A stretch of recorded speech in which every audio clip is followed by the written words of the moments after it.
You also got to work with Chris Benoit, probably one of the best workers in in the world. What are your memories of some of your matches with Chris? Um, he was another guy that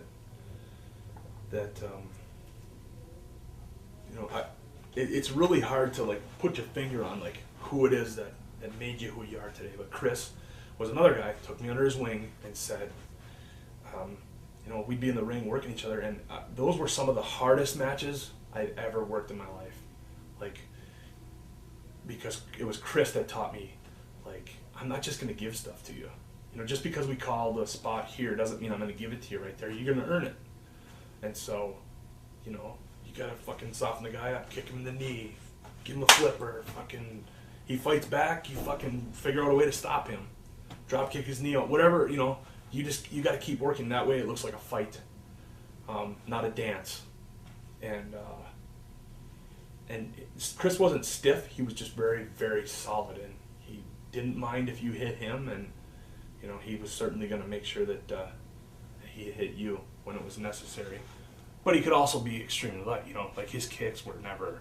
Right. He throws... I would always watch Chris, the way that he threw his kicks and stuff like that, because he just winds up and just hit you like that, And that's the kind of stuff that I really zeroed in on and tried to take that aspect of Chris and make it my own.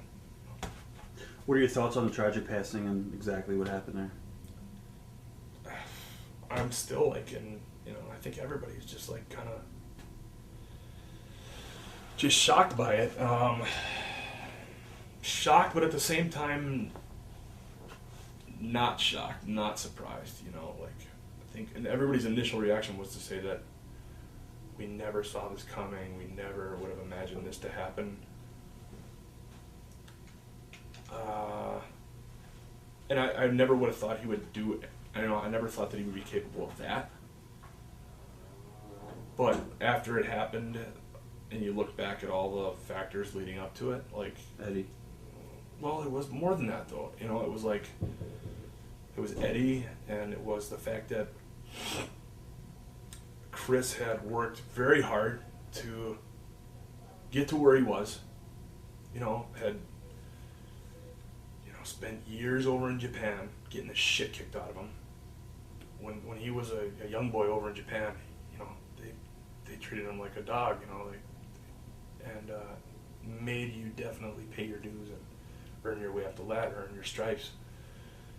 So he had worked so hard doing that, to come to America, come back to America, got in with WCW, that whole bullshit, whatever led to him leaving WCW, came over to WWE. I think initially there was some politicking and stuff like that going on, where he wasn't going to be, he was just going to stay here, and then Paulie came in and took him to the top and made him into a respectable main event level guy, where everybody respected him, and everybody felt that he had he belonged in that spot. It wasn't just like a guy that they had made and molded into that. It was just he belonged there.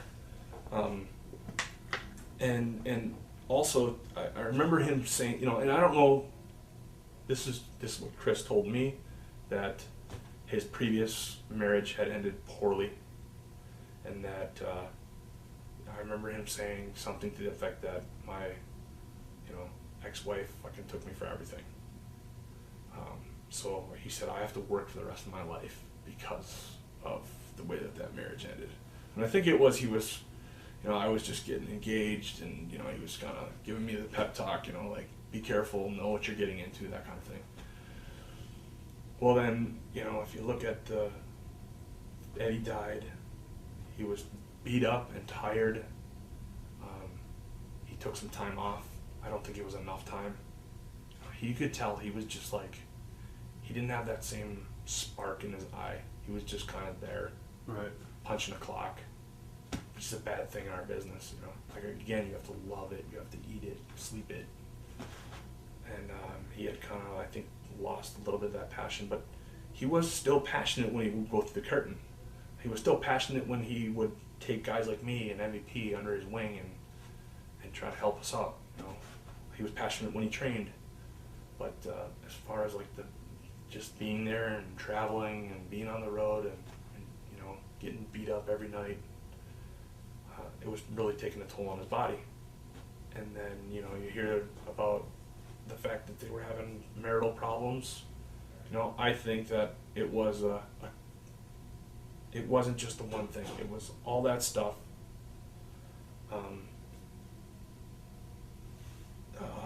And I think he was afraid that Nancy was going to do the same thing that his ex-wife had done, his first wife had done to him, and felt backed into a corner. And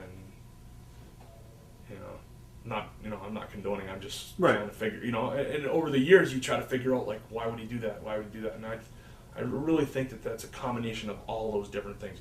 You know, the media and the Congress and everybody, they want to point at steroids.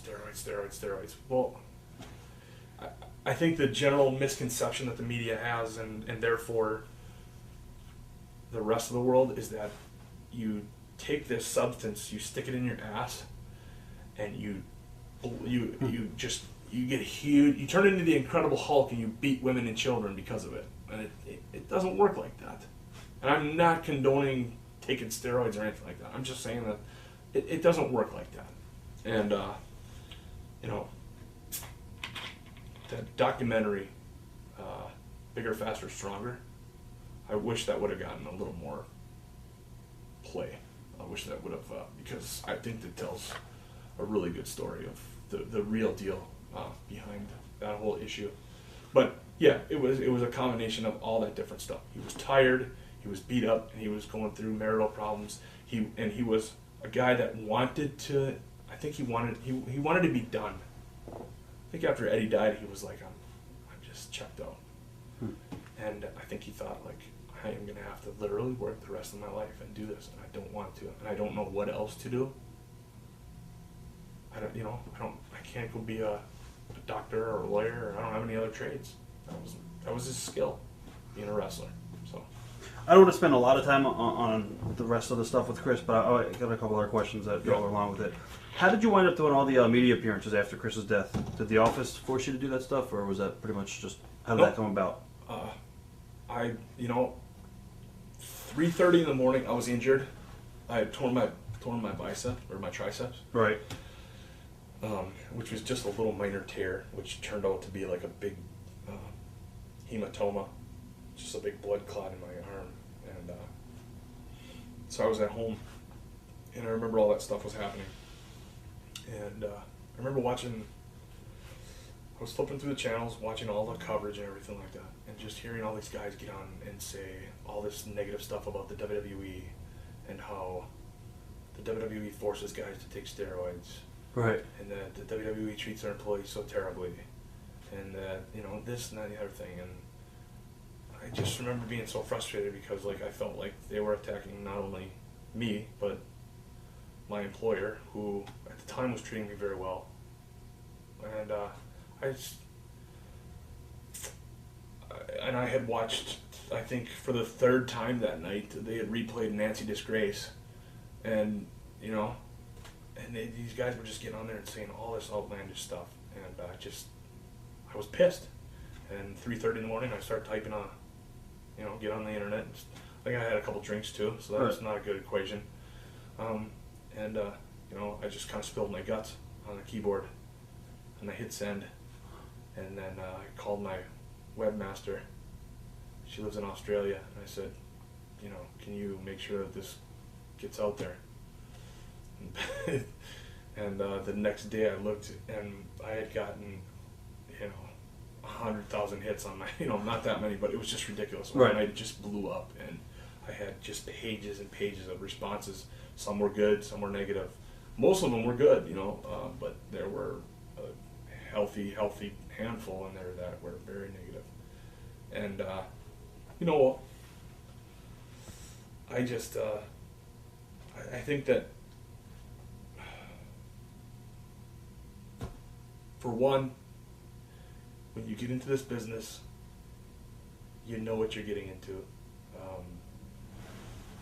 You know that it's going to be hard work.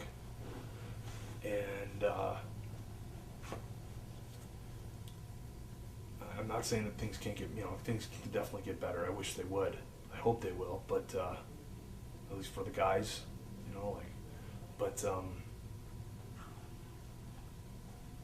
I think that my biggest thing is that you have to take accountability for your own actions.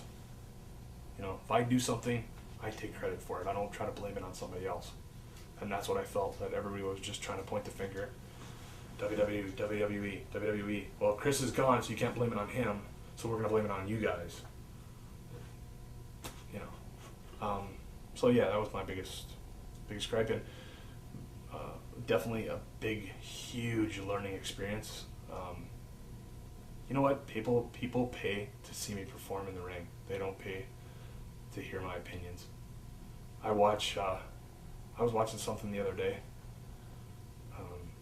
My wife and I watch Food Network a lot, and we were watching a guy on there, and then my wife went on his Twitter account or something like that, and saw some political comment that he had made, and it made me not want to watch his show anymore. And I remember thinking, the correlation between that and what I said,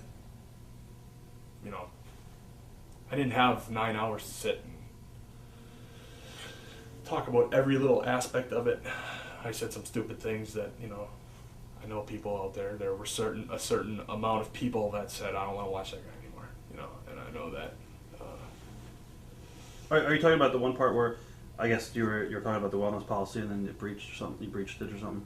Well, no, not even that so much. I just think, I'd said some things about some, superstar Billy Graham and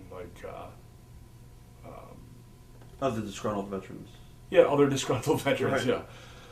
Yeah. And I wasn't attacking them. I mean, I have the utmost respect for all those guys and what they do, but they were talking about a situation that they had been a part of, several years earlier, and things had changed. Like, it used to be a party atmosphere backstage. I used to hear stories of guys, in the back getting fucked up, and it's turned into, it's guys are watching what they eat, guys are making sure that they get to bed early so that they can get up and go train. It's totally different. Yeah, guys still go out and party and have a good time, but it's a lot more professional than it